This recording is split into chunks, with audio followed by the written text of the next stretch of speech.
like to welcome members of the University Synagogue to my studio. You're also always welcome to come in person also, but this sort of gives you an idea of what I'm doing. This is my world, this is my universe. I'm very proud and pleased that I'm going to have a piece of my sculpture in a house of God.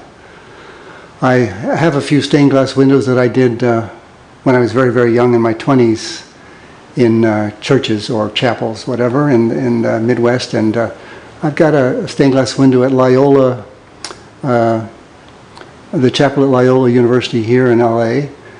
When people visit my studio, they often comment on all the circles that they see. And I tell them that the circle represents the world or the universe that I create within it, within each circle. In some of them, I stand the circle upright, find a way to get it to stand, and then I start a kind of laddering situation up through the circle. The piece that the synagogue is getting has a ladder with a few breaks in it going up to the top of the circle and out of the circle. The title of the series is called Jacob's Ladder. Jacob had a dream in which he saw angels ascending and descending this ladder between heaven and the earth. Of course, that's a metaphor, that's a dream, but for me it symbolizes inspiration, an inspiration and an aspiration for the divine. Throughout mankind's history, he has aspired to God, to know God, to speak with God. And these pieces of mine are my efforts to speak with God. I believe in a great God Almighty who is existence itself, who is being itself, and whose creativity is his existence. And that creativity is ongoing in every instant in the world through us.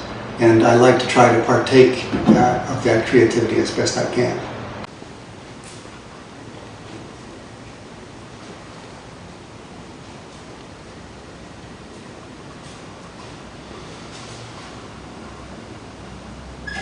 As I've gotten older and my back has gotten weaker, I've returned to painting. And as you can see, many of the paintings deal with a circular format. And the circle in religious art has always represented usually holiness, but it can also represent the world, as in the Hindu sculpture of the dancing Shiva in the circle with tongues of fire coming off of it. Shiva destroyed the world and then recreated it.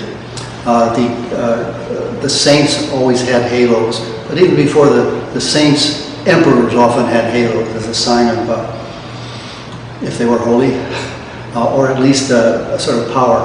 And so that the halo or circle has always been attractive to me as a symbol of an aspiration towards the holy or the divine. And so I'm trying to do that in painting as well as sculpture.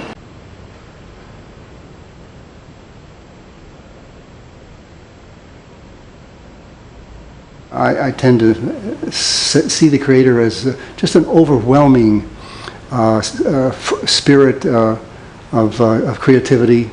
I suspect that God is still evolving just as we are, and that He is what is. He is everything, and that He contains us in His memory bank and allows us to evolve.